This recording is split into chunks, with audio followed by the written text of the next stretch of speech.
Well, welcome back again tonight, faithful followers of this series, a series in which we delve into the most relevant modern issues that surround the topic of prophecy and the end times.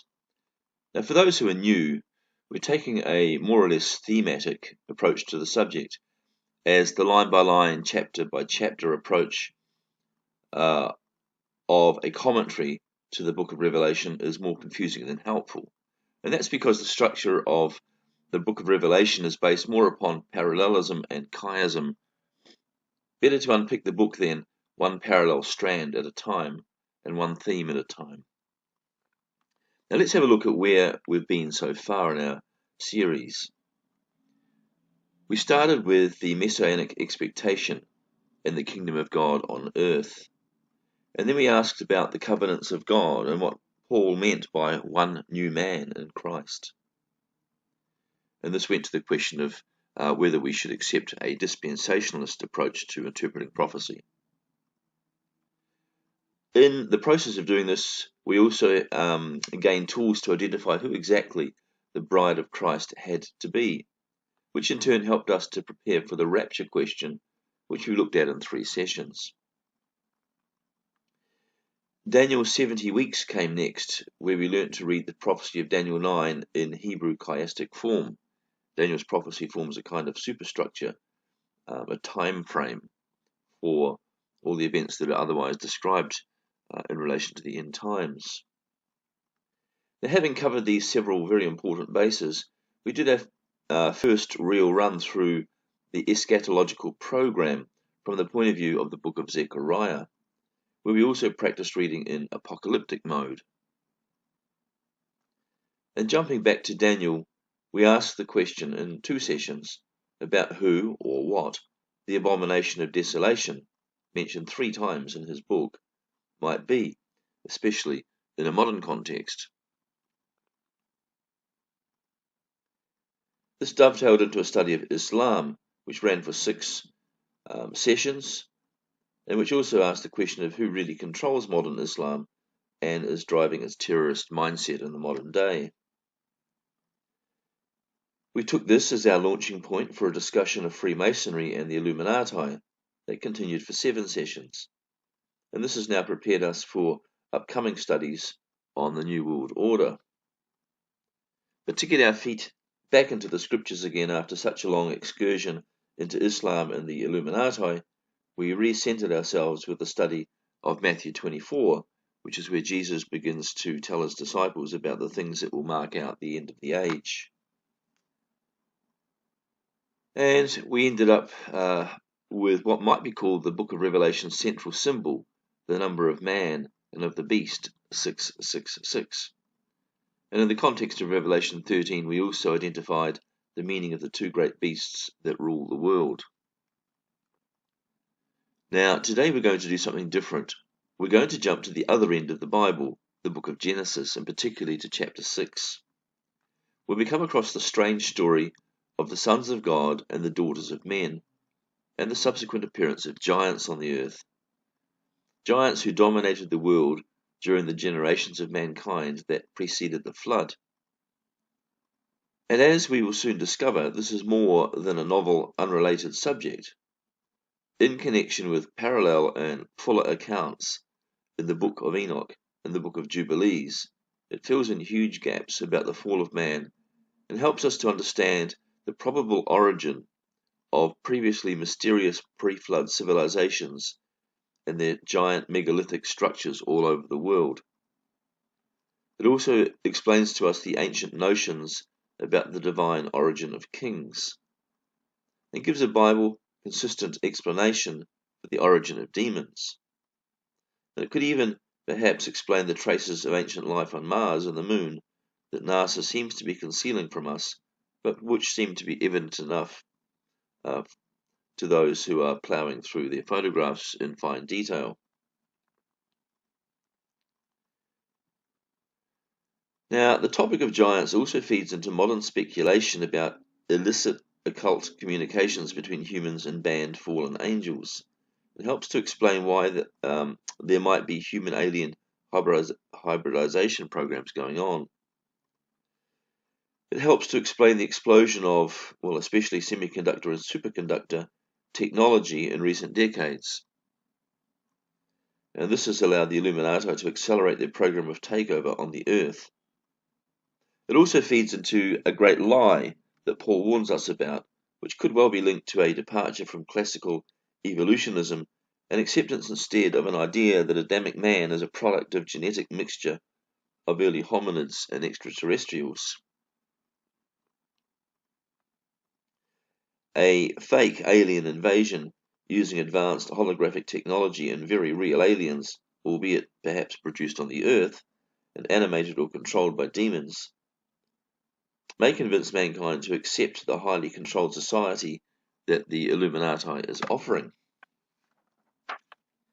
Now, I should say at the outset that although I was already following up on many of those ideas over 25 years ago, several modern Christian researchers and writers have in recent years made an entire career out of the subject of the giants and the aliens, and have left their radio interviews, public addresses, and History Channel style presentations on YouTube and various websites as promotional material. That aside, they are also providing a very interesting bit of service to the church, as they quickly alert us to the latest discoveries of giants, the latest significant archaeological excavations, and the latest reports on human-alien hybrids, and much more besides. Although I still doubt claims that these angels are visiting from civilizations on planets around nearby stars, and are more likely to be the creation of secret government labs under the directives of fallen angels, I will state here at least that the contents of what was apparently explained to President Reagan as part of his introduction to the topic when he became president. Now, this is what was revealed to him by the CIA.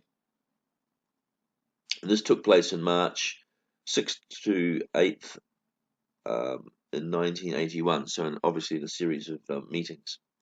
Now, the first thing he was told is that aliens have been officially known about since 1947, which is when the Roswell incident occurred, although a crash about 6 years earlier obtained a neutron propulsion system from the crashed craft at that time, so there was earlier encounter. There are 5 races of ETs that regularly visit Earth, one of which is more or less permanent. Now, these races include, as he was told, the Ebens, which means extraterrestrial biological entities. There are 2 kinds, so they're called Ebens 1 and 2. Now, Type 1 created Type 2, according to one narrative, and these carry out some of the abductions that we hear about. They are a kind of clone, and they are created and replaced using rapid cycle cloning. Then there are the aqualoids, produced and cloned by the Ebens.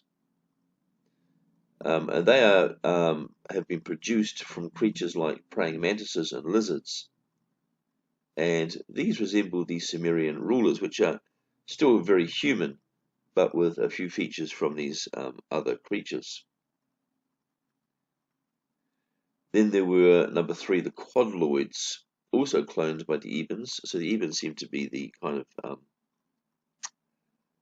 engineers, the what do you call them? The scientist group among the aliens.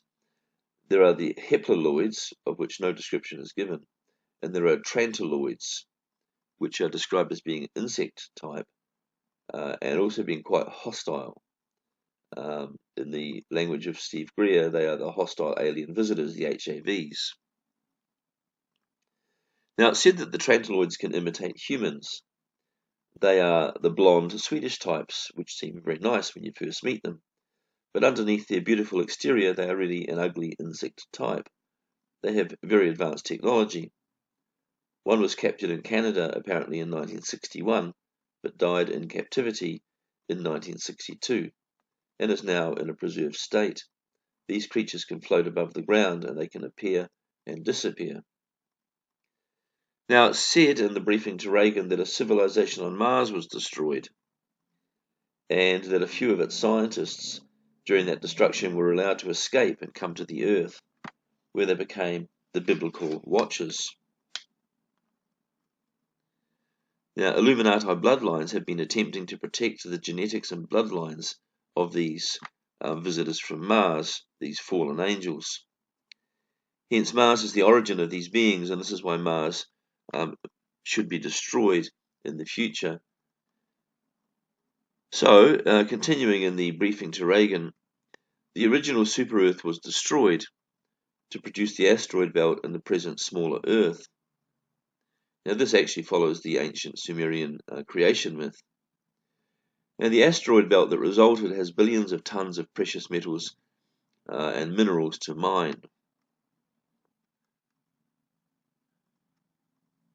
Before the flood of Noah, the Draco, a dragon-like or lizard-like creature, also invaded the Earth, and in modern times certain Draco have revealed themselves to members of the Illuminati. Their objective, like the Illuminati, is to enslave the human race. Now Lucifer, Reagan was told, is in fact an artificial intelligence that hates all forms of biological life. The Draco have fallen victim to human technology and have become infested with human nanites. The Dracos want to use human technology to bring about the destruction of the human race, after which they will switch off the Earth's defense systems and bring in a second larger invasion force. And finally, Reagan was told the mantids, who are a subgroup of the arqueoloids above, have a plan to repopulate the Earth with hybrids after the Earth population is reduced, whether after war or by design. And this was apparently agreed to by the US government of the 1950s. So I don't know how Mr. Reagan felt about that story. Now, Linda Moulton House, who's become quite a well-known, famous UFO reporter in modern years, but who started her time investigating animal mutilations in America, and is a very good researcher, but she makes it clear that alien entities have been doing the animal mutilations, both for food and also for some form of research, perhaps for cloning. And they've been doing it for some time. And you can read about this, for instance, in her YouTube video about ancient alien laboratories, where she postulates that the Earth is one such laboratory. She believes that three groups of aliens, in fact, are competing for research rights on the Earth, and all consider Earth to be a laboratory. And possibly this is one of those things that started after the fall. The abductions often involve upstanding lizards. And so we're going back to the idea of the Dracos that were reported to President Reagan. Now, Stan Deyo is another one, who was first and originally well known for his UFO research and his escape from Illuminati sponsors. But Deyo believes that after UFO disclosure takes place, which he believes is imminent, a discussion will then take place about the aliens that live on Earth, and there will be a disclosure of two groups, one good and one bad. He warns, however, that both groups, in fact, will be involved in deceiving the people on Earth. It seems that we are still safe and intact on Earth because there are some races out there that keep up a guard on our behalf. But the internal deception sponsored by the Illuminati is in many ways far more dangerous than these aliens, but not entirely dissimilar in its character. Now, it's claimed that about 540, although some would go for numbers nearer 1,500, underground bases now exist around the world, and it's claimed that half of these approximately are for aliens. And this seems to be part of the contract that was struck with the aliens. It seems that they may be researching on the Earth on behalf of human governments to provide technologies, while they, for their part, gain cloning rights on the Earth. Now, aliens continue to migrate to Earth even now, and they continue to live in subterranean regions, and perhaps even polar regions. The large alien fleets that were reported in the last year or two have had a precursor, in fact, in similar large fleets seen in 1953. There's a famous film of one such fleet passing behind the White House. At that time, the government sent messages in binary code and communicated with the aliens in a project called Project Sigma. Now, Project Plato was a subsequent program to continue communications with the aliens and led to the human governments entering into treaties with them. A second group of aliens landed in 1954 and spoke with President Eisenhower, warning him not to trust the aliens that he had been speaking with the year before. This second group refused to trade any technology for favors with the US military, citing mankind's immaturity as the reason. So all of that apparently was also stated in the briefing to President Reagan. Now, I'll leave that whole area of research up to you, but I can perhaps draw your attention to one of the more recent discoveries, and that is the uncovering of what seems to be something like a fortress or a city under the Antarctic ice, where bodies have also been found from the pre-flood era, presumably, although there's some chance that it was a little bit after the flood. But among those remains is the apparent discovery of giants, by which we mean a 12-foot kind, and a kind that has the elongated skulls that are also sometimes seen in South American digs. Now, one account says a civilization of perhaps 40,000 is still alive under the ice in an under-ice subglacial city. Of course, the stories about the Germans having found a subterranean paradise in Antarctica are also still there, and this report of the 40,000 may well be about the Nazis and not about the living pre-Adamic humans. There might be some confusion about the stories. Now, apparently, though, several high-tech spacecraft have also been discovered under the ice, encased in the ice, and sometimes it's claimed sticking up through the ice. And engineers from Skunk Works in America have apparently been sent to Antarctica already to photograph and draw these craft with the mission of going back and reverse engineering what has been found there. And there's a famous story of Admiral Byrd, who was sent out by the American government with a fleet of warships in the late 1940s. And he apparently was humiliated by UFOs who attacked and disabled the ships, and so he limped his way back to America with his report of what happened in Antarctica. But all of this tends to run outside the current discussion, and I'll do no more at this stage than encourage you to track some of these topics down in your own time. A good starting link is available from me afterwards if you want to follow up on the Antarctic discoveries, and I've got it posted up there as well. I don't know if that's still good because these things sometimes change with time, but you can certainly search under different search words such as ancient technology under the Antarctic ice or something like that.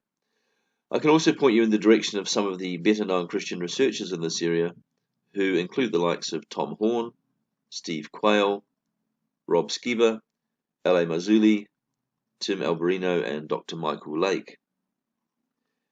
Now, if you prefer more fantastic claims which pertain to alien interventions in recent space battles with UFOs and alien help during the 2012 scare, you might try David Wilcox and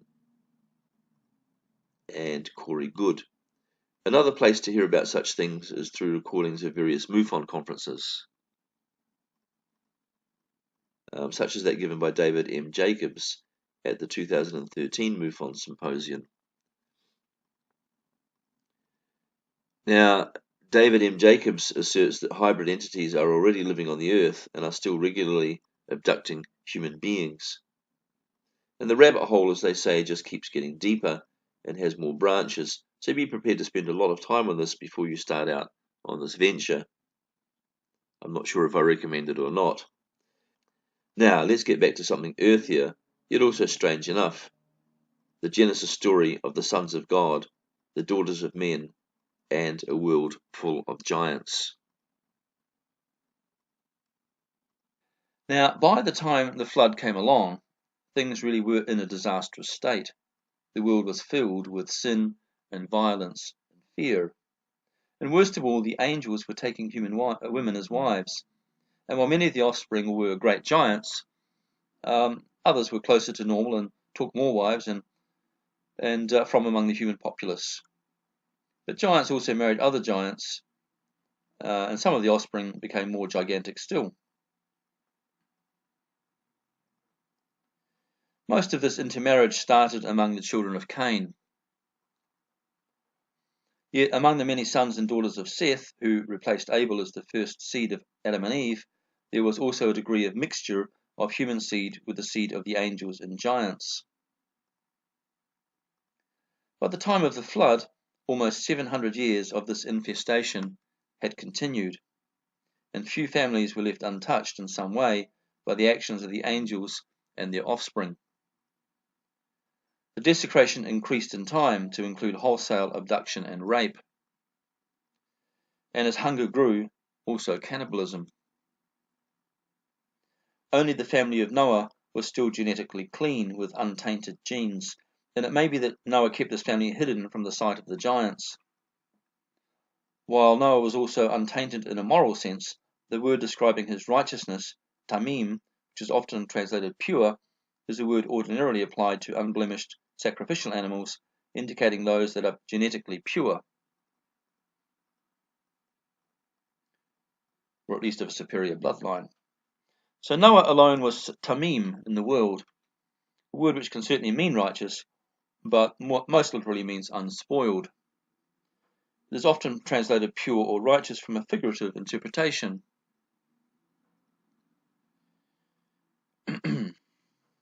The reference might in fact be to Noah's genetics, as I've said. For instance, an animal sacrifice also had to be tamim, genetically perfect, to be acceptable, and the animals that God led to the ark in pairs were also tamim, clean and perfect, and the word takes a more generic meaning as genetically untarnished. Now, who were or are the sons of God in Genesis 6? Many legends, not only Greek and Nordic, contain a similar story. Only theologians after the 6th century tried an alternative reading, and possibly that was because of a clash with the doctrine of original sin which they had already developed. These theologians identified the sons of God as the sons of Seth, and the daughters of men as women from the cursed tribes of Cain. The children were giants, according to these expositors, because of the power of God's curse on Cain's lineage. Well, this does seem like a somewhat forced and certainly theologically dubious 6th century explanation, and it runs headlong, of course, with the traditions into the traditions of the Book of Enoch, the Book of Jasher, the Book of Jubilees, and several other apocalypses and apocryphons, which are also otherwise freely quoted in the New Testament and even in the Book of Revelation. Indeed, in the time of Jesus, not even the scripture of the Old Testament was fully canonized, and the eschatological views of Jesus and his views on resurrection seem to come as much from apocalypses as they do from the Torah. His ideas about fallen angels and the origin of demons probably also stems from these books, as well as his understanding of the Day of Judgment, which is a day designed for fallen angels and all those who align themselves with that original rebellion.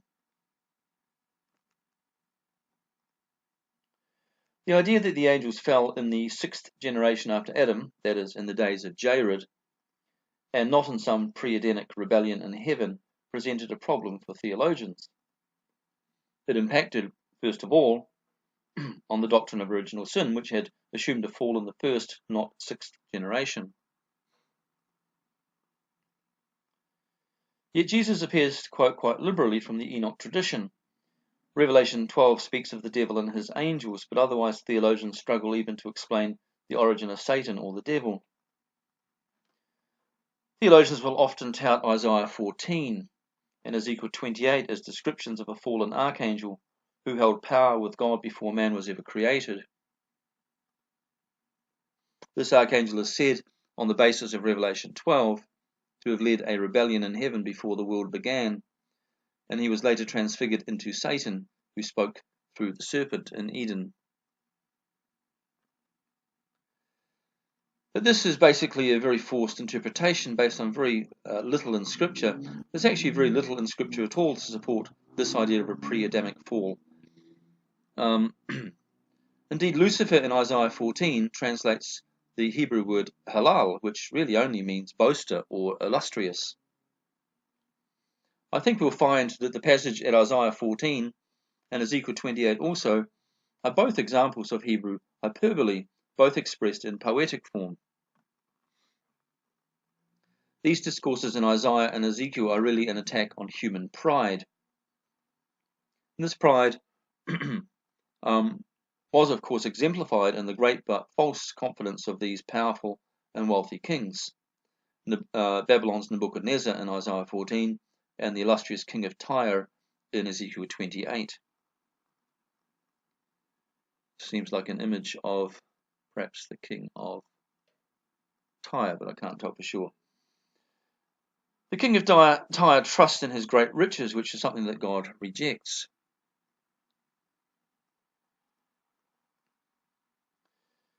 The anointed cherub that covers is not an archangel, in fact, but is God, but is man, or specifically the king, and not Lucifer. Although man and the king's role is likened to in God's words to those of an archangel. So the first man is actually given a huge dominion in Genesis 1. Before he squanders it in Genesis 3, but Adam was certainly the covering for all creation. God gave him authority over all the beasts, all the creatures in the water, the sky, everything. And so he was no less than an archangel. He was the true anointed cherub that covers. And after him came the kings of the empires. It was the sons of God who took human wives in Genesis 6. Now this phrase, sons of God, almost universally denotes angels in the Bible, except where it refers to saints who have been redeemed through faith in Jesus Christ. All sons of God are immortals, and Enoch also describes these sinning watchers as immortals. Now where the books of Enoch and Jubilees refer to these beings as watchers, we might think of caretakers in a modern equivalent. They have been placed in Eden by God in order to educate and protect the human race. What we do know is that the sons of God saw the daughters of men, which is a way of saying they were impressed by the beauty of the human females. It is not clear from the passage itself whether these sons of God were angels present already on the earth when Adam and Eve were created, or that they arrived later, sent from heaven, or descended from the cosmos.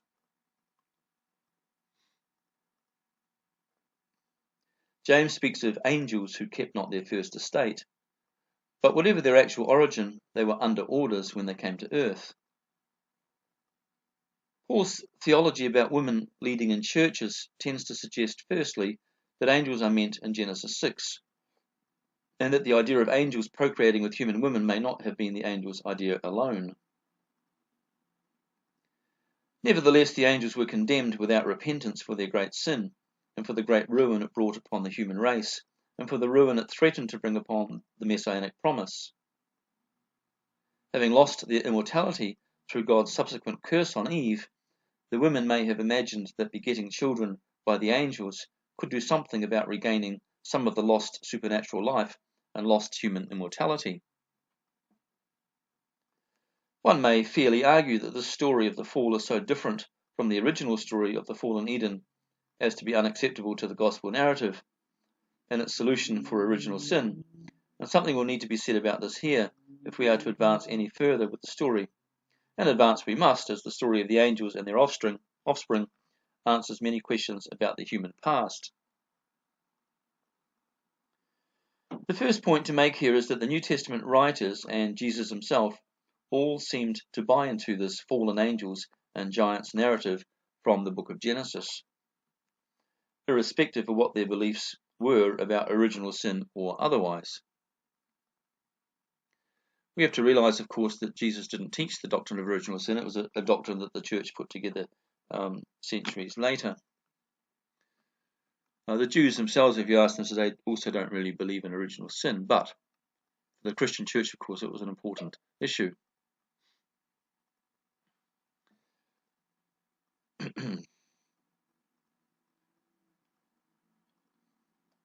The first point to make here is that the New Testament writers and Jesus himself all seem to buy into this fallen angels and giants narrative from the book of Genesis, irrespective of their beliefs about original sin or otherwise. Paul, as I mentioned a moment ago, used the story of the women's interaction with the angels as the standard Jewish justification for not allowing women to lead religious affairs in the land. Both in Eden and with the angels, the women had erred, not to mention Sarah's error with offering Hagar to Abraham. It appears all the New Testament writers would also have reasoned from a position in which the fall of man occurred not in the first generation of man, but in the sixth. The Eden story does say that Eve saw the fruit, that it was good to eat. And this may be another way of saying that she had seen many animals eat the fruit without ill effect and believed that there was probably nothing supernatural about the fruit. The Eden story may well be true and literal, but it becomes clear that at one level it is also an allegory of what occurs later, when the women seek a way to unite themselves with entities that possess heavenly knowledge and possibly hold the secret to regaining their own immortality and that of their children. It sounds like a good plan, but it goes horribly wrong. I think God knew that there was always a risk of this terrible error occurring when he instructed Adam and Eve about the fruit of the tree of knowledge of good and evil and the terrible consequences that would follow if they ate it.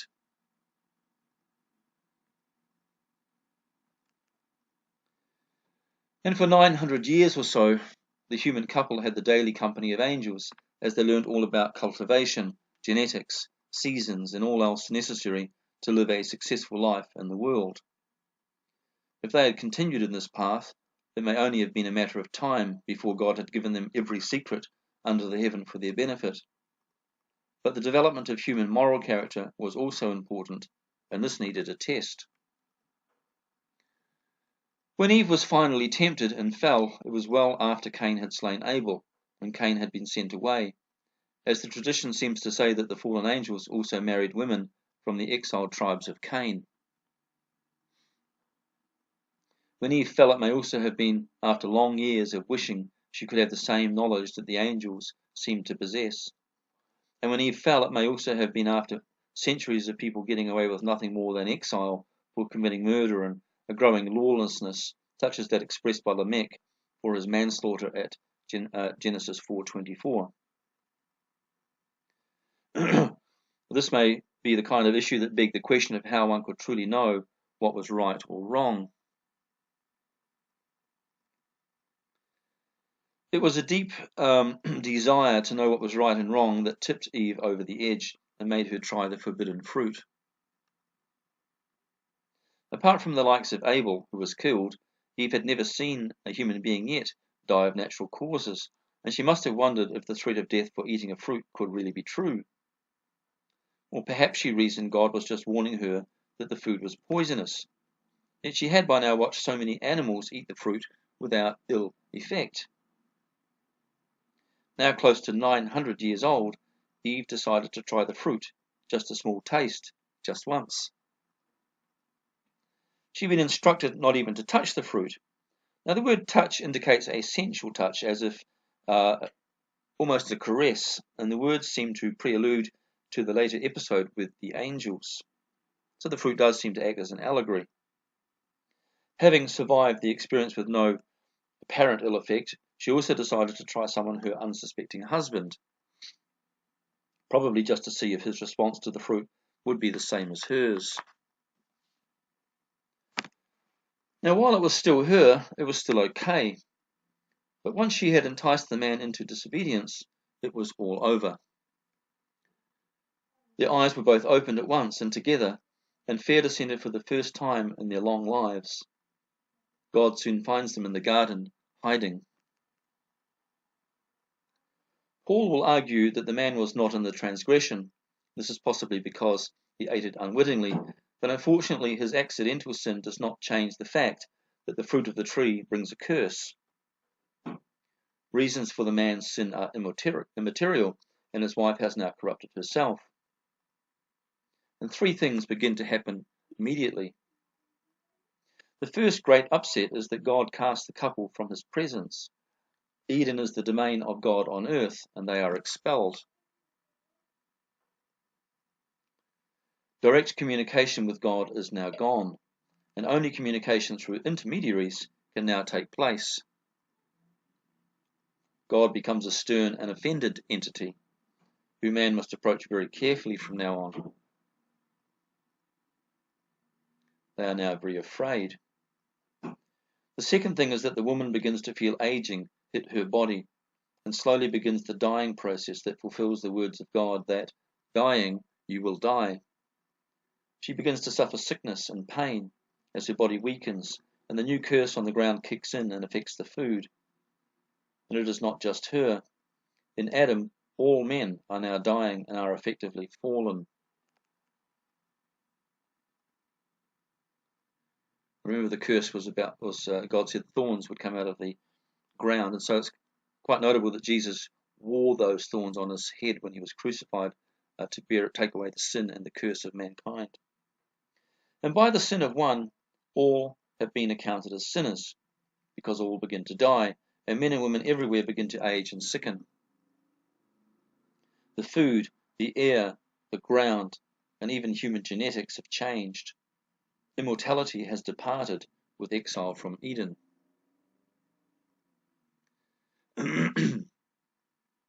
Although her death is not instant like taking poison, it is more like a slow cancer, taking her bit by bit, and she is not sure what happens after that.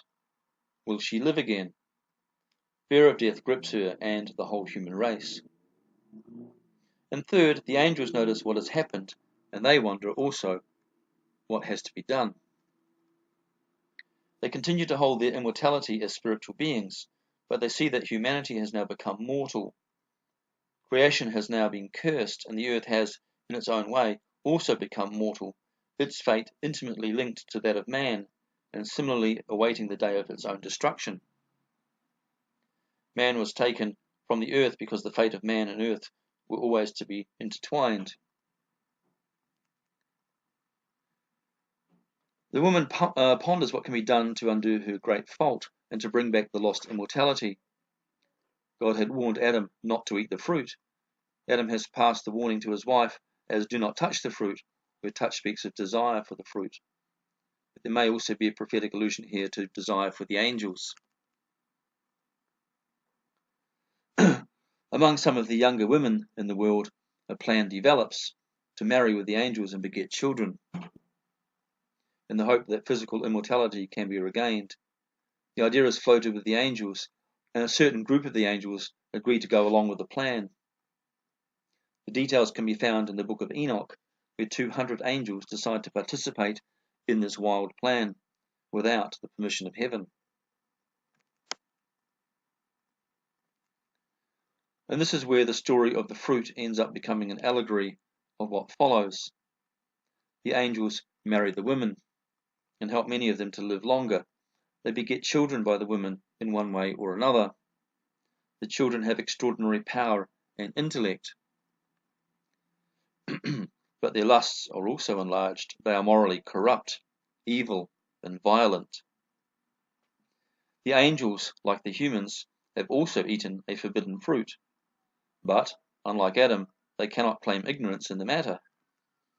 Enoch, whom God takes away, becomes an intercessor in their cause, but cannot find any mercy for them. They have no redemption. As condemned beings, they set about destroying the earth and humanity.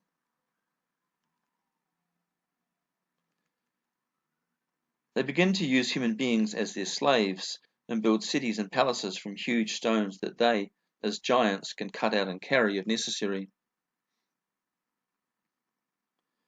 They also corrupt the genetics of animals and plants, making giant versions of each, simply to be able to feed themselves.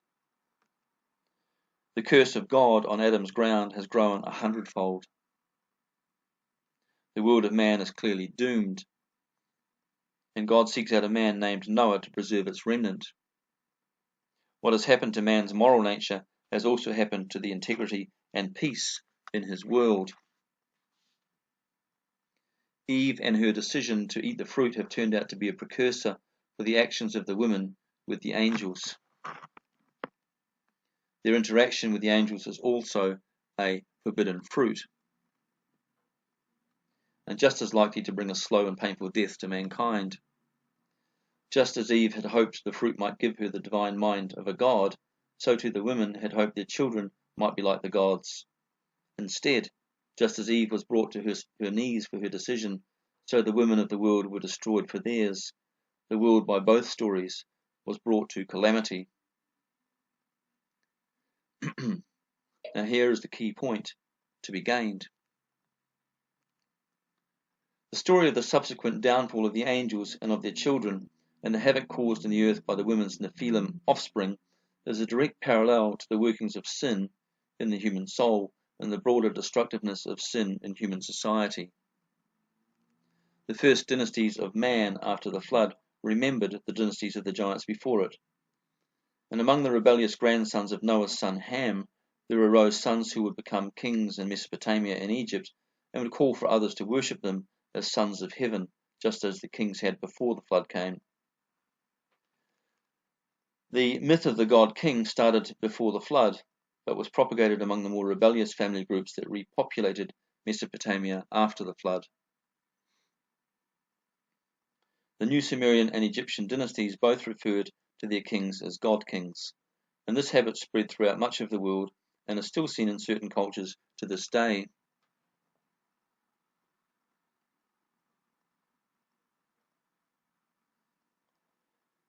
Kings themselves believed the myth that they were semi-divine, that they were descendants of angels, that they could trace their ancestry to heaven. And this harks back to the time when Earth's first kings were indeed semi-divine, being the sons of angels.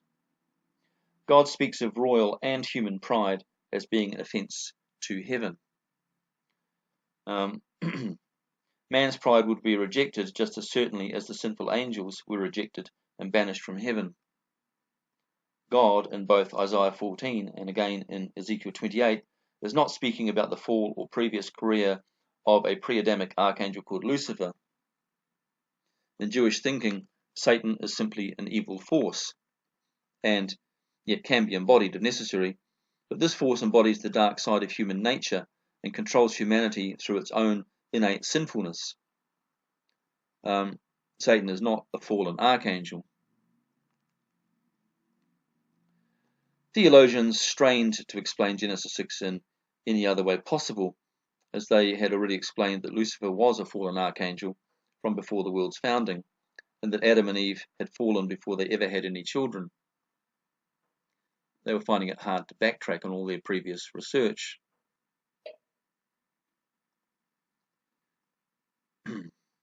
So they suggested that the sons of God in Genesis 6 must be the sons of Seth, living in Eden, and that the daughters of men must be the daughters of Cain, who lived in Nod. But of course, Nod and Eden were very far apart, and parental consent must have been ignored by these sons of Seth, as there was certainly no close vicinity of one family to the other. This argument is obviously convenient to the doctrine of original sin and the first generation fall, but not very logical otherwise. This explanation offers nothing, however, to explain why this union would then go on to produce the Nephilim, universally understood to be giants. If we reject the Enoch narrative and go back to an understanding that Adam and Eve fell before any children were conceived, then the appearance of giants could have been within a generation of Cain having been exiled from Eden, and not some 1,000 years later in the days of Jared. That would have given them 1,600 years to corrupt the world, not just 600. It's doubtful that any family would have survived to the time of the Great Flood under that kind of pressure.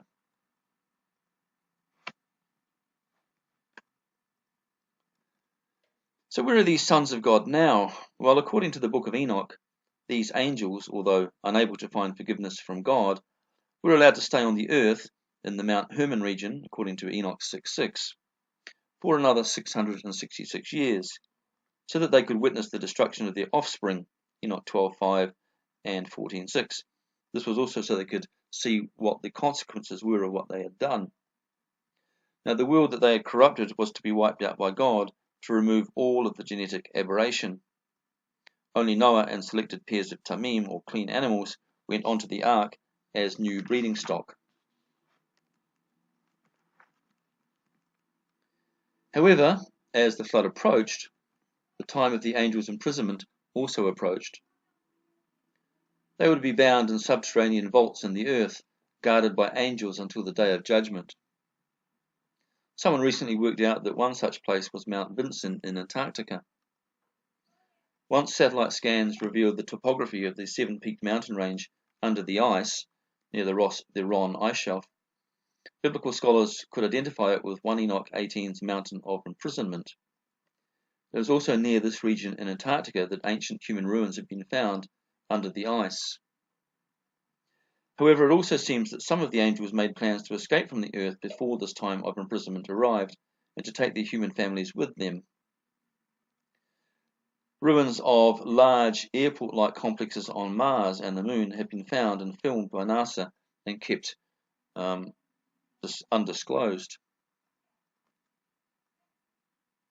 Even the debris of ancient spacecraft can apparently be found, and there is even the famous Mona Lisa finding of 2 damaged female bodies from a couple of decades ago, recovered from a huge crashed spacecraft at one limb of the Moon by the secret Apollo 20 mission. It wasn't a true Apollo mission in one sense, because it was a joint Russian and American mission. But it seems this could well be a genuine story. One can imagine a scenario in which escaping angels are apprehended on, say, the Moon, and the ships are shot down and families abandoned. These angels are then transported back to their Earth-based prisons, or perhaps to prisons nearby in space, to await the day of judgment. The ruins of their spacecraft on the Moon, of the spacecraft that was found by Apollo 20 at least, is 3.37 kilometers long, so it's really huge, and the technology incorporated in this vessel has been a great technological find for modern technologists. In a post-flood world, with demonic spirits now on the loose, and their angelic parents in subterranean spiritual prisons or in off-world places, a new dimension has been added to the original dominion given to man. Man did, after all, have dominion over all the earth, over its creatures. The Genesis 1 dominion of man needed to be re-established with Noah, once the world was going to be restarted. And this renewed dominion over the world would now have to include dominion over fallen angels and the spirits of their offspring as well. These spirits of their offspring, according to the book of Enoch, would become the evil spirits and the demons that would afflict men with calamity and a range of incurable ailments throughout human history. And I should point out that the word demons comes from the Greek word daimonos, which means demigods, half-gods. So that would be true to the story of Enoch. But God would also give men dominion over these evil spirits as part of the New World Order after Noah. This is the kind of authority we have seen in the ministry of Jesus, as recorded in the Bible. But the angels, for their part, would remain incarcerated and immobilized in the earth's secret places, or otherwise in other prisons out in the spiritual darkness of the solar system, far enough away that man could not come under their influence until the last day was almost upon us. The fallen angels were, by 3 different but perhaps parallel accounts, depends which book you're reading, but they were cast into Tartaros, which is the deepest chamber of Hades. They were cast into outer darkness. That means they're removed from the realm of man and his civilization. Now, the outer darkness could be the darkness of the Earth's interior, or it could even be the darkness of space. One could argue that it could even be the abyss of the ocean, but deep ocean and outer space are both abysses, dark bottomless pits, and we know that it's from the abyss that the demons and powers of wickedness emerge at the 5th apocalyptic trumpet. And outer darkness is also a place that's devoid of spiritual light. So the angels are in a place where they remain in the darkness of their sin and therefore cannot be reformed or changed there. They will come back from that darkness in exactly the same state that they went out into it. So being cast into the great abyss, they will be released for only a short time at the close of the millennium before being led off to their destruction in fire, Revelation 20. In short, the angels are banished from the affairs of men and the realm of men, but they are free to live in space on other planets or deep underground. They are or were bound for 70 generations in the deep places of the earth, according to Enoch 10, awaiting the mission of Christ. Their judgment was to be decided in the 77th generation of Adam, which was the generation of Jesus Christ, according to Luke 3.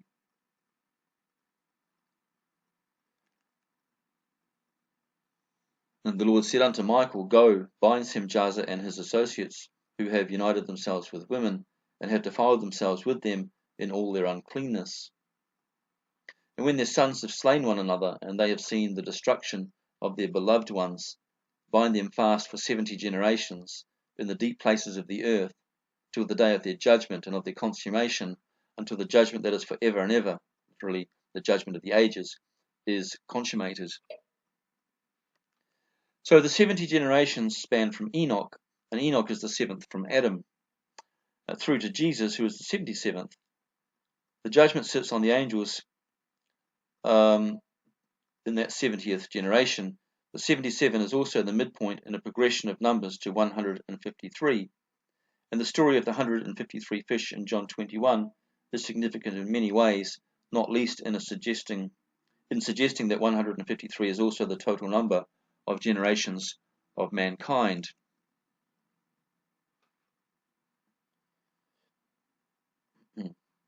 Just as an aside, we are at about the 153rd generation right now. The angels cannot be destroyed in the lake of fire before then, and they wait in their prisons for the great day of judgment. In those days they shall be led off to the abyss of fire, and to the torment and the prison, for which they shall be confined forever. Whosoever is to be condemned and destroyed will from thenceforth be bound together with them to the end of all generations. The empty abyss, that is, of space, will then be filled with fire for purposes of judgment. The lake of fire is the same as that originally prepared for the devil and his angels, according to Matthew 25, but all sinners will be sent off to join their ranks and their judgment. And the greatest sin really is to refuse the free gift of life that is offered through Jesus Christ, choosing a life of sin before a life of holiness before God. In the story of Jesus, he says, Then he will also say to those on his left, Depart from me, accursed ones, into the eternal fire which has been prepared for the devil and his angels. Eternal translates of the age, but more in the sense of age old, and the primary meaning is that this judgment of fire is that which has been decreed since the world began, since this time of the fall of the angels. Sinners receive the same fate as the fallen angels if they choose to pay heed to demonic forces instead of the Spirit of God. While awaiting the judgment, sinners at death will find themselves located with the fallen angels, where all will wait for judgment day together.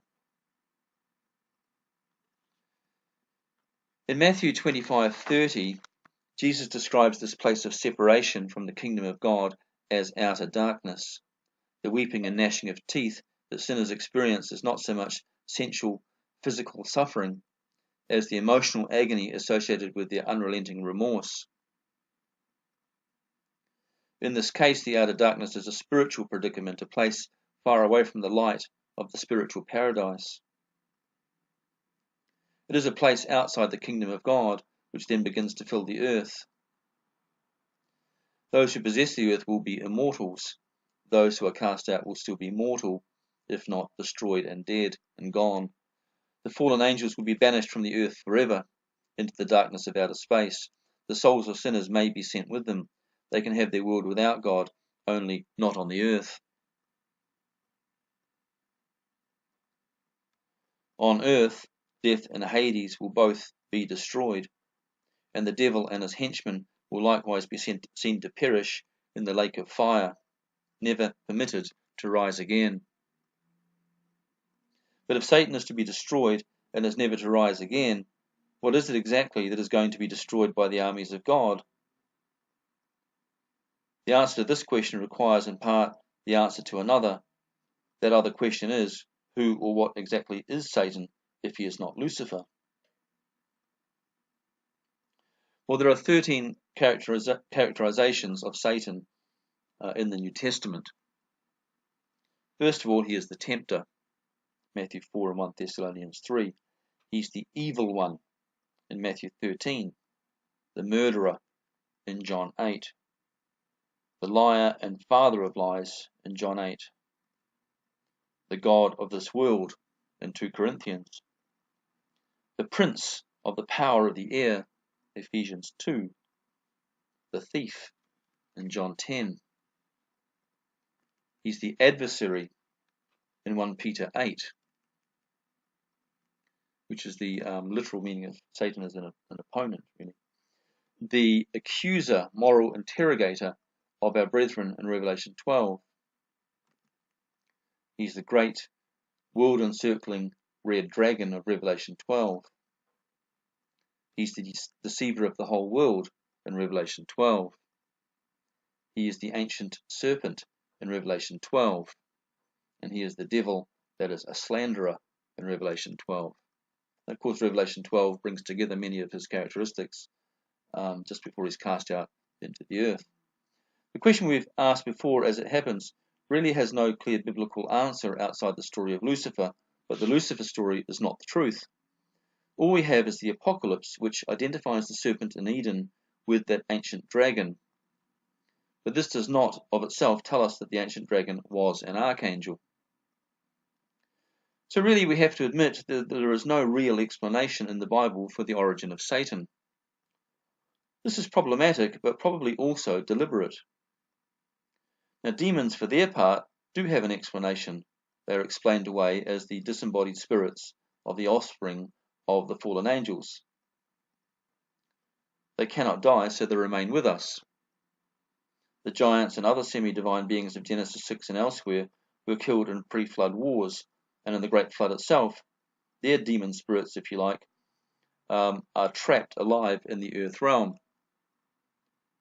If they could leave, they probably would, but they're not even allowed to leave. The mixed spirits of the giants do not belong properly in heaven or earth. They're not purely spiritual, so therefore belong to heaven, and they're not purely physical, that they belong to the earth. They're a bit of each. And so, kind of disembodied and disowned, they aimlessly wander as spirits in the world, and they're identified with the New Testament's demons. Again, I mentioned before that daimonos, or demigods, is what the word demons comes from. And these demonic spirits are also scheduled to meet their end in the lake of fire. Demonic spirits, meanwhile, serve the purposes of their angelic parents and of Satan, keeping people under the curse of the guilt consciousness of sin, keeping them in fear and keeping them in one bondage or another, usually bondages to do with their flesh and the lusts of the flesh. The devil is likened to a king over the spirits of the fallen angels and their children. He kind of plays a kind of proxy role for the departed angels. Satan is also pictured as a spirit that roams. In Job 1, the word roaming is a Hebrew euphemism for spreading sedition and schism. It's basically a spirit of apostasy. He's reflecting a spirit of disobedience to God. This spirit infuses the beast in Revelation 13. The spirit guides Eve as she rebels in the Garden of Eden.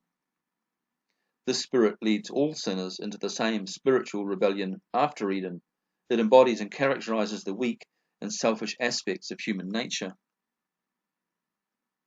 The terrible apostatizing beast carries with it spiritual wickedness, symbolized by the proud and glamorous scarlet woman of Revelation 17, The empire it represents is the kingdom of Satan.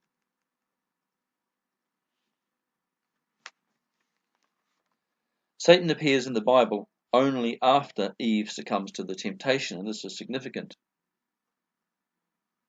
But Satan has appeared to Eve as a spirit of disobedience. He is thought to have entered Eve and brought about her disobedience to the commandment of God. Jewish scholars believe in Satan, yet in the Genesis story see a serpent and not Satan as Eve's tempter. There's nothing in Eve's fall that indicates that the serpent will gain any power from her disobedience, but it is God's curse on man that gives the serpent power over the now weakened and disillusioned human race, now burdened under the curse of God. The serpent, for its part, is Nachash, which is almost the same word as diviner or shaman in Hebrew. In this correspondence of consonants in the words for diviner and serpent is deliberate.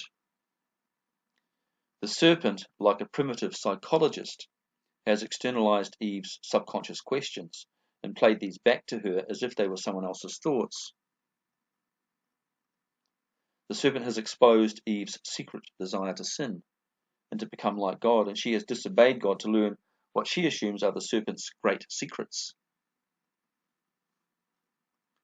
So Satan has power because of human interest in sin. He is pictured as the one who causes human sin to materialize, to take form, to bear fruit. Satan comes as one makes a decision to sin. James 4:7. Satan is thus tempted to sin and facilitator of sin. He works through the mind of man. The attack in Eden was also an attack against the mind of the woman.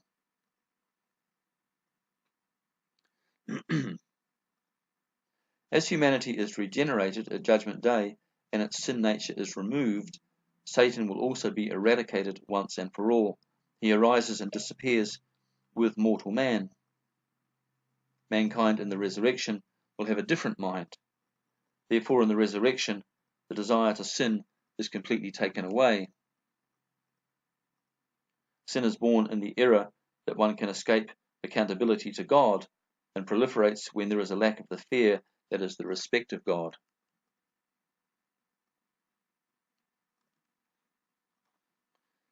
And it's only the pride of man that stops him from expressing respect toward God. We go back to the fallen angels and their offspring. In Daniel 2, the vision explains that in the very last days, iron will be mixed with clay in the feet and toes of the great statue seen in the dream of King Nebuchadnezzar. Just to remind ourselves, King Nebuchadnezzar had a troubling dream, and he asked his magicians, enchanters, and astrologers, and later all the wise men, on pain of death, with both telling him what he had dreamed and the meaning of it. God then gave the same dream and its interpretation to Daniel, who otherwise was going to be their executioner. Your Majesty looked, and there before you stood a large statue, an enormous, dazzling statue, awesome in appearance. The head of the statue was made of pure gold, its chest and arms of silver, its belly and thighs of bronze, its legs of iron, its feet partly of iron and partly of baked clay. And while you were watching, a rock was cut out, but not by human hands. It struck the statue on its feet of iron and clay and smashed them. Then the iron, the clay, the bronze, the silver, and the gold were all broken to pieces. It became like chaff on a threshing floor in the summer. The wind swept them away without leaving a trace. But the rock that struck the statue became a huge mountain and filled the whole earth. This is clearly an apocalyptic vision going right to the end of the world. Daniel continues, this was the dream, and now we will interpret it to the king. Your Majesty, you are the King of Kings. The God of heaven has given you dominion and power and might and glory. In your hands he has placed all mankind and the beasts of the field and the birds in the sky. Wherever they live, he has made you ruler over them all. You are that head of gold. You see that the king has a rank like Adam had in the creation. God has given Nebuchadnezzar that covering position. God has, after you, another kingdom will arise, inferior to yours. Next, a third kingdom, one of bronze, which will rule over the whole earth. Finally, there will be a fourth kingdom, strong as iron, for iron breaks and smashes everything. And as iron breaks things to pieces, so it will crush and break all the others. Just as you saw that the feet and toes were partly of baked clay and partly of iron, so this will be a divided kingdom. Yet it will have some of the strength of iron in it, and even as you saw iron mixed with clay. As the toes were partly iron and partly clay, so this kingdom will be partly strong and partly brittle. And just as you saw the iron mixed with baked clay, so the people will be a mixture and will not remain united any more than iron mixes with clay. In the times of those kings, the God of heaven will set up a kingdom that will never be destroyed, nor will it be left to a succeeding people. It will crush all those kingdoms and bring them to an end, but it will itself endure forever. This is the meaning of the vision of the rock cut out of the mountain, but not by human hands, a rock that broke the iron, the bronze, the clay, the silver, and the gold to pieces. Now, the successive kingdoms represented in metals of ever-decreasing value were Babylon, Medo-Persia, Greece, and finally the iron of Rome. In the last part of the Roman Empire, in its feet comes a mixture of that hard Roman iron with baked clay. We could call it brick, which is not even a precious metal, but some sort of false kingdom that has both taken over large sections of the Roman kingdom and weakened its power over the earth. What interests us is the angel's explanation to Daniel about what the iron mixed with clay is all about, as the words of the angel are still rather mysterious. Where the translation we just read smoothly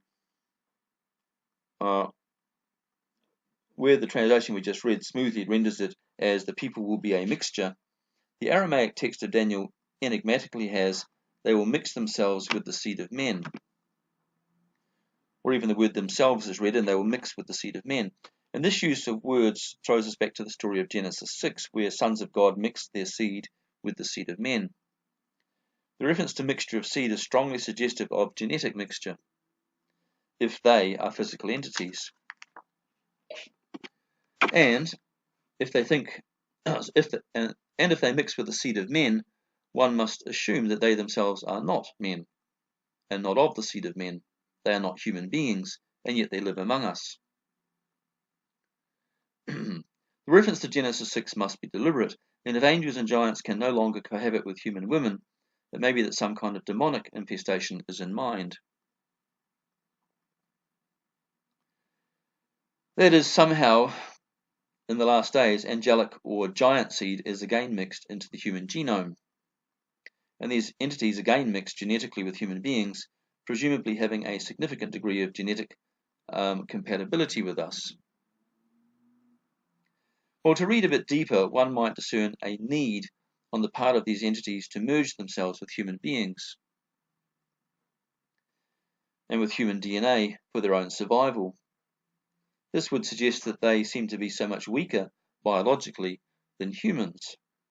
So they choose to incorporate human genes into their own genome, presumably to improve themselves biologically and give themselves a better chance of survival. In the vision of King Nebuchadnezzar, they are merely clay in the vision, where human beings are firstly gold, silver, bronze, and then iron. This descent from gold to iron among human kingdoms may not only speak of moral character and nobility of empire, but could also speak about human genetic quality. Perhaps they who mix with our seed are of such poor genetic quality, or so weak in their bodies, that they are clay by comparison to human iron. That would certainly explain why they would hope to mix themselves with the seed of men, that is, to breed with us. This mixture does not necessarily mean sexual reproduction or marriage. Mixture could come about from artificially incorporating human DNA into their own genome to improve their own genetic quality.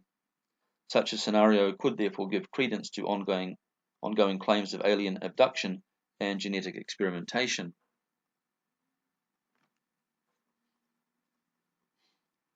Because the souls of the giants, the demons, cannot die, any physical bodies they may inhabit will eventually have to be discarded as they age and die and be replaced with others.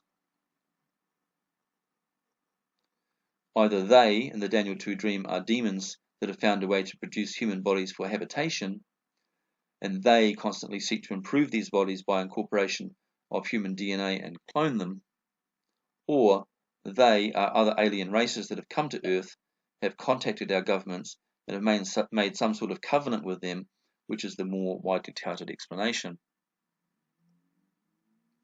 Such a covenant might exist if it meant the human negotiators could receive advanced technology in exchange for access to human DNA. This is often cited as the reason that governments have improved their technology so rapidly in recent decades, and that abduction stories continue. Much in the last 10 years has been said and disclosed about deep underground bases, also called DUMBs, and it is regularly alleged that hybridization programs are run by an exclusive branch of the US military at underground facilities at the Dulce and S4 bases. All of this could align with the visionary words of the Daniel 2 narrative. According to William Tompkins, nearly 1,500 underground bases now exist around the world, and half of these are for aliens. Jim Mars, who is recently deceased, by the way, claims that aliens continue to migrate to Earth and live in these bases and in subterranean regions of the Earth. Now we're going to watch 3 videos now. They're not that long, 7.5 minutes, 15 minutes, and 5.5 minutes, so a total of 28 minutes.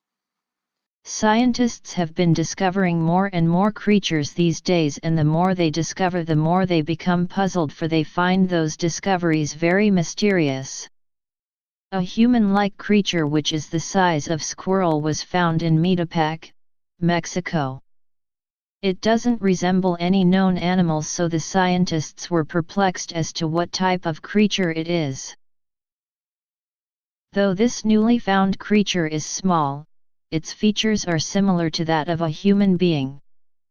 It has curved back and long tail similar to that of rats. This creature also looked like a fetus because its skin didn't appear to have hair or fur. Its head looks like typical aliens you find in movies. It remains a mystery for the scientists until now. According to them, they have long battled over how this creature should be categorized. Moreover, DNA results were inconclusive, leaving a question to them if this creature found in Metepec, in fact, an alien from some planet in the galaxy. The people who found the creature had to pour acid on it so it would die and give them some peace and quiet, because it gave them nightmares as its piercing scream haunted their dreams, they said. Several people claimed that it was not an elaborate hoax, for they have seen the creature alive.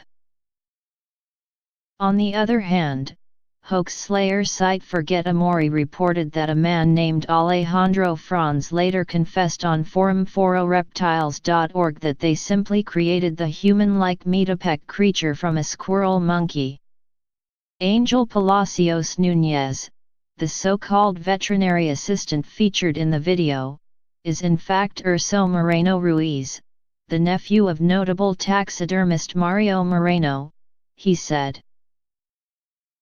A certain Mazan bought this creature for 300,000 Mexican pesos $23,000, and they were able to earn much amount from it. According to Franz, although Mazan knew the creature was something made from parts taken from several animals, the buyer posted the video on the web. He said the creature was real. The elaborate hoax was supposedly created by Mazan, Ruiz, and Moreno. But, Roger Ainsley said that he investigated the matter and went as far as calling the production team who worked on the History Channel episode on Discovery Channel. The team put him in touch with the people from Mexico. He discovered that the forum claiming the Metepec creature was an elaborate hoax was also a hoax itself. Many people believe that the mysterious creature is really fake. However, others think that they're just doing a cover-up so they won't be asked questions about it anymore. The scientists are as puzzled as we are. Who knows who's telling the truth? Experts still have to find yet the best explanation to identify this creature correctly with years of research and extensive tests.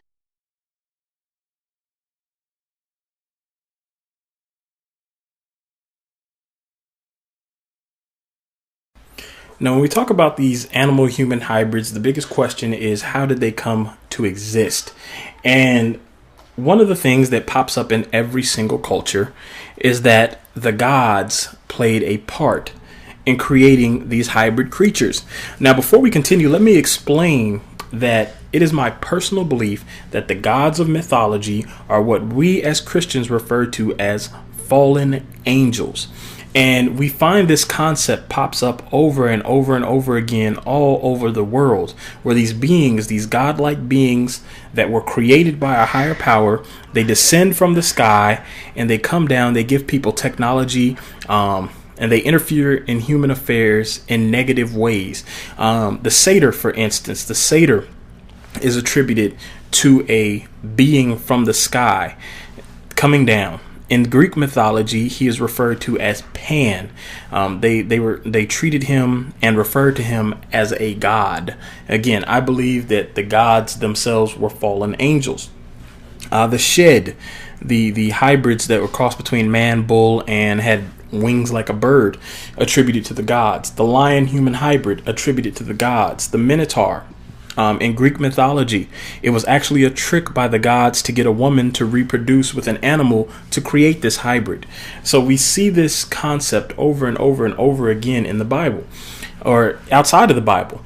In the Bible, we find in Genesis chapter 6, verses 1 through 4, we find that the sons of God descend. They see the daughters of men, that they're fair, and they start to take wives of all which they choose. And that's going to lead into our transhumanism discussion. But something else that is very strange is, as you read all of Genesis, you see verses such as all flesh had become corrupted. And God talks about the end of all flesh being corrupted before, or coming to an end because it was corrupt. He refers to Noah as being physically untainted, or tamim. So something strange was going on before Noah's flood, and I find it strange that this connection happens after the sons of God descend to earth and start taking human women. Now, what's even more interesting is if you read the book of Enoch, which is not scripture, but I do consider it an important part of Jewish history because it reflects their early beliefs. The book of Enoch, which is a historical text, a Jewish historical text, refers to the angels not only taking human women, but also taking animals and plants and things like that and contaminating them. They participate in corrupting them genetically. So we see this strange reference to everything becoming tainted because of these fallen sons of God, referred to as the Watchers or the Grigori. And so all of these texts, the Bible and outside of the Bible, historical texts, all point to something strange happening with beings from the sky. And we'll see how that ties into our modern times and how it affects us as Christians later on. But the important part to note is that these hybrids, or the concept of a hybrid, did not originate with mankind. This is a completely spiritual concept. This was something designed to destroy God's creation in a subtle way.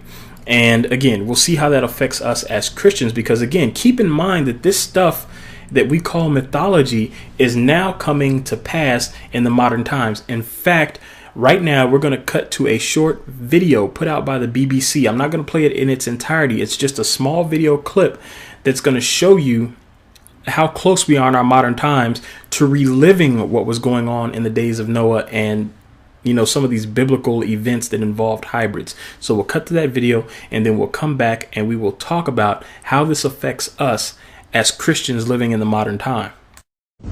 Plans to allow scientists to create embryos that are part human and part animal are set for approval by the official regulator in Britain. These hybrid embryos are seen by the country's leading scientists as a vital step in the search for cures for diseases such as Parkinson's and Alzheimer's. It's a highly controversial procedure and is banned in some European countries. Our medical correspondent Fergus Walsh has the story. This embryo is part mouse, part cow. In a few months, this Newcastle lab is hoping to create a human-cow hybrid. If that leaves you uneasy, the scientists here understand how you feel. Now, in the video you just watched, they mentioned that they are trying to or desire to create a cow-human hybrid. So, if you look at mythology again, what was the Minotaur? The Minotaur was a cow or a bull-human hybrid. This stuff is not just the stuff of mythology. This stuff is coming to pass again. And the Bible told us in Matthew 24, verse 37, Jesus said that the last days would be as the days of Noah were. He actually said, as the days of Noah were, so shall the coming of the Son of Man be. And many people believe that these hybrids were at their peak in the days of Noah, and then it picked up again after the flood. Genesis 6 verse 4 says the giants or the Nephilim were on the earth in those days, and also after that, when the sons of God came into the daughters of men. And so many people believe that it was not just a angel human hybrid that was being created, but they were also tampering with the animals and plants again after the flood. And what's interesting is a verse we find in Ecclesiastes 1, chapter 1, verse 9. The writer there is Solomon, one of the wisest men, or the wisest man to ever live, with the exception of Jesus. He says, the thing that hath been, it is that which shall be, and that which is done is that which shall be done, and there is no new thing under the sun. So if you're looking at what we're going through now with the arrival of animal human hybrids on the scene, go back to the Bible. Ecclesiastes 1:9 says, the thing that hath been, it is the thing that shall be, and that which is done, which shall be done, and there is no new thing under the sun. So if this is not new, it had to originate somewhere. And again, if we dig into the stories of the past, we find that it originates there. So let's bring this into our modern times even further. There are several things going on right now. And if you're new to this subject, you have probably not been paying attention to some of the stuff that has been going on for years. You may be the type of person who wrote all this stuff off as mythology or crazy people talking. There are 3 events going on that many people believe took place in the days of Noah. The angels came down and they created angel human hybrids known as the Nephilim. And we just went over this in depth about the animal human hybrids. So now if we put this in modern perspective, what are we looking at? We are looking at modern mythology. And what I mean by modern mythology is you have people who are telling stories of beings from the sky that they refer to as aliens or extraterrestrials coming down, taking wives or human women of their choosing. Now that's very important, because if you go to Genesis chapter 6, that's what the sons of God were doing. They took all who they chose. Now, these so-called aliens or extraterrestrials, which I believe to be fallen angels, are doing the exact same thing. And people are reporting alien human hybrids on board these ships. Now, that matches what was going on in the days of Noah, which should turn... It should just put us on high alert. It should throw up red flags everywhere, because Jesus said that our time would be like the days of Noah. And so either this is a huge coincidence or it's not. There's no way around it. And this is being reported by people who are not Christians, people who have nothing to do with the Bible and have no vested interest in the Bible or what went on in the days of Noah. The second thing is, as we've been discussing, the animal human hybrids. So we have 2 things that were going on in the days of Noah that are now going on in our time. And people have been talking about the end of the world forever. But this is a huge part of why God sent the flood, to purify or to save the human race and to save his creation, because it was becoming tainted. And notice that the Bible has said all flesh has become corrupt. Those were words from God's mouth in the Bible. So if we look at the corruption of all flesh in the days of Noah, we have to assume that at some point it's going to get like that in our time. And so many people don't think there is enough time for that to happen in the way that it happened in the days of Noah, with the angels mating with the human women or performing experiments. But there is a game changer on the table right now, and it is what is known as a somatic parahuman. It's research being done that would allow them to take a fully grown person such as you or me and inject us with a vaccine or some kind of shot that would change our DNA and give us animal attributes. And so a fully grown person could actually be turned into a hybrid through an injection. They don't need to be manipulated at birth. And so those people that say that there's not enough time to corrupt all flesh in the same manner that it was in the days of Noah are 100% wrong. Vaccines can be distributed by the hundreds of thousands and millions at a time, and it doesn't take them long to whip up a vaccine. And I suspect that this stuff will be for sale to whoever wants it in the near future. And again, this is a very serious study going on right now. The pursuit of animal human hybrids, as you saw in the video, is a very serious study. It's so serious to the point that 3 states have now made it a felony to knowingly create an animal human hybrid. One state is Arizona, the other state is Louisiana, and the other state is Ohio. And if you don't know about the Human Animal Hybrid Prohibition Act, I definitely urge you to go take a look at that. It is a real law on the books now that it is a felony to knowingly create an animal human hybrid in those states. But to take it one step farther, it is a misdemeanor to knowingly purchase an animal human hybrid. So on the off chance that one of these scientists creates a animal human hybrid in the lab and they attempt to sell it, and you want to buy yourself a minotaur or a satyr or whatever they create, you will be charged with a misdemeanor if you get caught with it. So they're taking this stuff very seriously. This, again, is not the stuff. It's the stuff of mythology, but it's becoming real. People are finding out that what they think or what they thought was mythology is becoming very real in our modern time. So that's something for you to keep your eye on. It's this transhumanist agenda.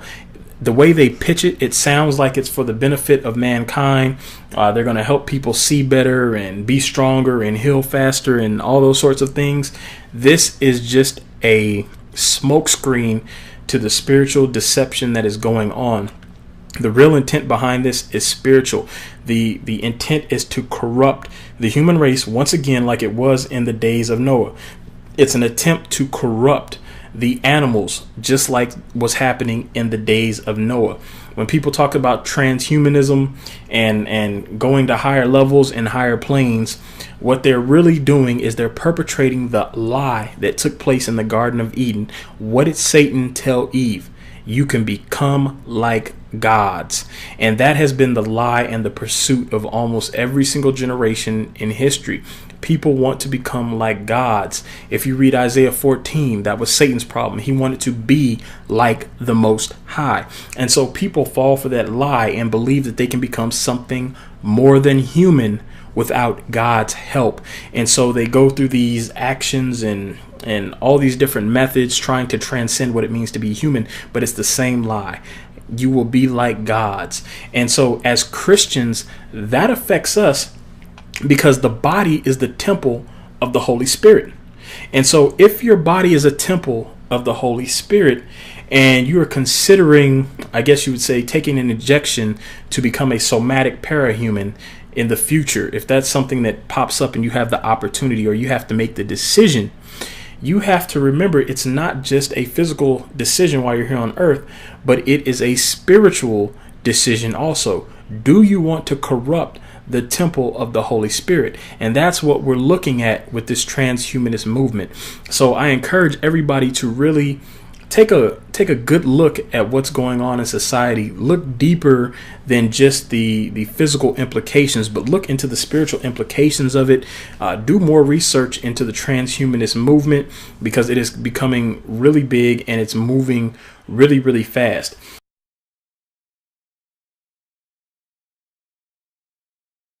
again, here's another article relating to this. The UK's Motor Neuron Disease Association has announced it will donate £800,000 or $1.2 million to fund human-animal hybrid embryo cloning research. So just because Ohio banned public, cloning of human, doesn't mean the private laboratories have any restrictions on them. It also doesn't account for what's going on in other parts of the world, like in the UK, because they just approved the Motor Neuron Disease Association said it will donate £800,000 to fund human-animal hybrid embryo cloning research by the same Edinburgh University team that created Dolly, the cloned sheep. The 3-year project, led by the team at MRC, Center for Regenerative Medicine, and headed by Dr. Ian Wilmot, hopes to develop human brain cells that carry the hereditary form of motor neuron disease called TDP-43. The experiments will involve removing the nucleus or the gamete or the ova of an animal, most likely a pig or a cow, and inserting the nucleus taken from a donor patient. The resulting cloned animal-human hybrid embryos that survive will be cultivated for several days until they reach the stage at which embryonic stem cells will be obtainable. These stem cells, the researchers say, can be used to create nerve cells that carry the TDP-43 gene. Now, I've done several teachings on this, and I gave you a link here entitled Cloning, DNA Manipulation, and Corrupting the Seed. I gave you the link. You can click on it. You just have to get to the PDF, or you can go up to YouTube or contendingfortruth.com and do a search for cloning, or YouTube, Scott Johnson cloning. You'll find it. Okay, so let's look at some Bible verses relating to this subject. Daniel 2:43 says, "And whereas thou sawest iron mixed with miry clay, they shall mingle themselves with the seed of men." This is regarding the end times. Now, I'm not going to go into this verse quite yet. We're going to wait till the next story and then go into it. They shall mingle themselves with the seed of men. So it talks about the seed of man being mingled, being corrupted here. This is in Daniel 2:43. "But they shall not cleave one to another, even as iron is not mixed with clay." Again, more on that verse coming up. Genesis 1:11 says, "And God said, Let the earth bring forth grass, and herb yielding seed, and the fruit tree yielding fruit after his kind." Meaning, the herb's going to bring forth after its kind. The fruit tree is going to bring forth after its kind. And then it says, "Whose seed is in itself upon the earth, and it was so. And God said, Let the earth bring forth the living creature after his kind." Not splicing things together and creating some monstrous chimera-like embryonic thing that's straight from the pit of hell. The living creature is to bring forth after his kind. The cattle, the creeping thing, the beast of the earth, after his kind. And it was so. Then in Deuteronomy 22:9, it says, "Thou shalt not sow thy vineyard with diverse seed, lest the fruit of thy seed which thou hast sown and the fruit of thy vineyard be defiled." So if you're using diverse seed or one of these, genetically modified, spliced, whatever seeds, it's saying that the fruit of that vineyard, in God's eyes, is defiled. It's not something. See, God did it right the first time. He doesn't need any help. And man comes along and says, "Oh, no, I can do it better." Well, what they've got now, like with Monsanto, they've got the Terminator seeds, where they get the actual farmer addicted to literally and dependent upon these Terminator seeds. I love the Terminator seeds that are Roundup ready. Those are the best. Because you got a seed and it only works for one cycle of planting. Then you got to go back and buy more seeds. You can't get the seeds from the crops that grew because they're no good. And the seeds they've got now are Monsanto ready. Now, this is a great deal for Monsanto because Monsanto makes Roundup. Roundup, I remember when I was in, a long time ago, when I worked at a lawn service with my grandparents, and they would give me the sprayer and we'd put Roundup in it. I mean, that stuff killed like nothing I ever used. I don't know if you ever used Roundup, but Roundup flat works. It will kill weeds. And that is made by Monsanto. They've got plants and crops now where the seeds will grow, and you can spray the Roundup on, and it doesn't matter if it gets on the plant, because it won't hurt the plant. But it'll kill the weeds. And I thought, man, that stuff is so toxic. How could they create a plant that is impervious to Roundup? But it's also Terminator seed, so that you got to buy more seeds at the end of the year. It's totally unbiblical. It's totally ungodly. Just Satan is trying every single possible way he can think of to defile God's creation, is what it boils down to. But if this is the plan, the same angel that narrates the vision in Daniel 2 seems to be indicating that attempts to mix genetically with human beings will not succeed. Yet modern UFO technology may well be the reciprocal offshoot of this cosmic deal, and this will feed in its own way into the final great deception. UFOs have been reported perhaps as far back as pre-Christian times. Angels appear to have had this technology since even before the flood of Noah, yet only lately have they passed it on to men, or so we understand it. Certain of the angels in Noah's time already knew how to genetically manipulate plants and animals, and might have produced dinosaurs and giant plants. The fallen angels, according to the book of Enoch, certainly supplied mankind with the knowledge of how to smelt and refine metals, allowing men to create not only hard tools but also swords and weapons of war.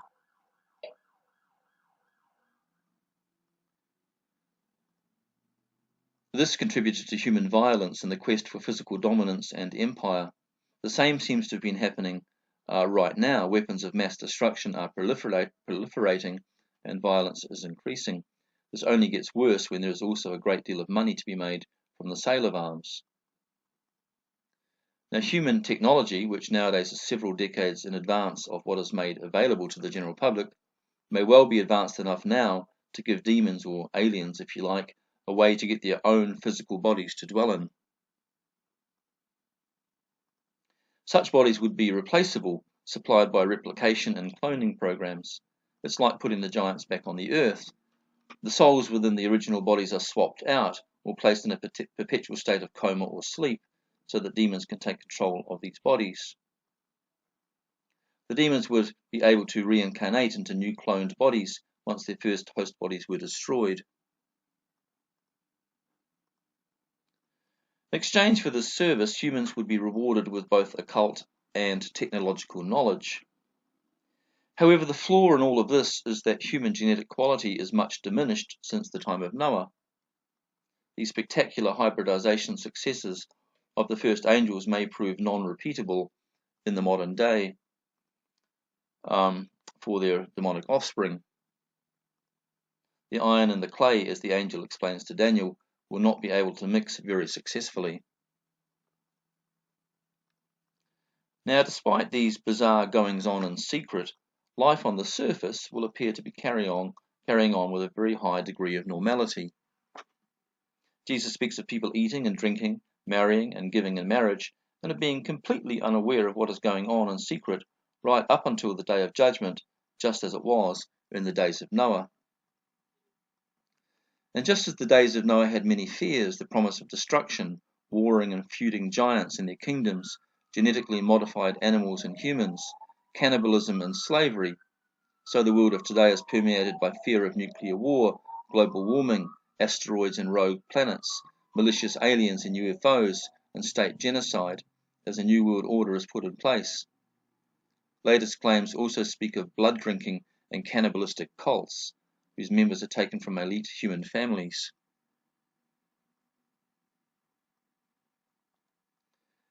Technology and knowledge will allow rapid movement and learning. Many will rush here and there, and knowledge will increase, according to Daniel 12:4. There will be technology such as is necessary to explain levitating structures on Mars, for instance. We just include a small video to finish up with to show that, a photograph from Mars that's certainly very intriguing. And just in closing now, before we show that clip, next week we're going to look at some more material about the days of Noah and how this might instruct us as to the world and its state as Jesus returns a second time, but this time for judgment. And I look forward to seeing you then, but let's just finish up with this video. Yet another extraordinary anomaly has been caught by the Mars Curiosity rover. The bizarre image appears to show a levitating object on the Martian surface. If we add a little color and highlight the object from the black and white background, we can see much more detail. As you can see, the levitation of the artifact is not a trick of light and shadow, and the object does appear to be hovering above the Martian sand. We can also clearly see the shadow cast by the floating anomaly here. As no other anomalies or rocks in this image are hovering, we can assume that this object is in fact an anti-gravitic device of some kind. The object appears to have two protrusions coming out of its body. We can clearly see one protrusion in its shadow, here. The other one, which is obviously on the opposite side of the object and therefore out of view, cannot be seen. However, we can clearly see its shadow, here. These protrusions could very well be stabilizer fins, or anti-gravity propulsion systems. Is it possible that this object could be an alien craft of some kind, either an off-world probe, sent by a curious extraterrestrial race to explore the Martian landscape? Or perhaps, it's an indigenous anti-gravitic, Martian vehicle.